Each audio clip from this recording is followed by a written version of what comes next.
In this session, we'll be talking about how science substantiates the Scriptures in relation to the dividing of the earth in the days of Peleg. Now, that will be as opposed to the continental drift theory, which took millions of years. And this evolutionary geological type thinking talks about millions and even billions of years of time, but yet it is stated in the Scriptures that the earth was divided in a day. In other words, it was an immediate catastrophic event and not a long period of time of slow continental drift.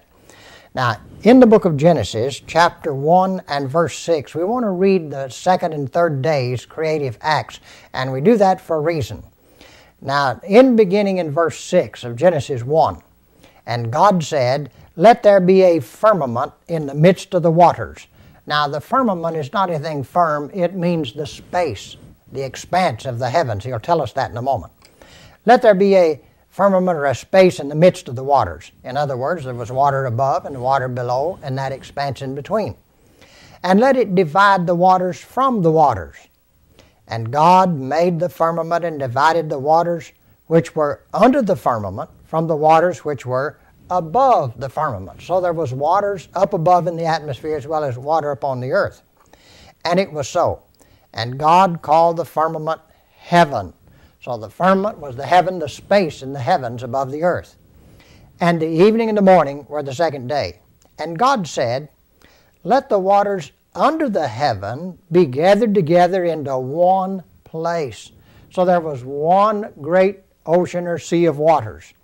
"And let the dry land appear." And it was so.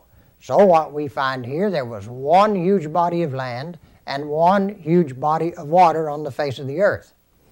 "And let the dry land appear." And it was so. And God called the dry land earth, and the gathering together of the waters called he seas, and God saw that it was good. "And God said, Let the earth bring forth grass, the herb yielding seed, and the fruit tree yielding fruit after his kind, whose seed is in itself upon the earth. And it was so.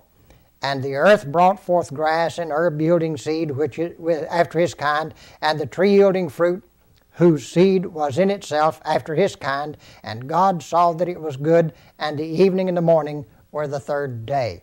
So here in the second and third day of creative activity, we find that God made one body of land and one body of water. Now, the Scriptures tell us in Genesis chapter 10 and verse 25 that the earth was divided into continents in the days of Peleg. Now,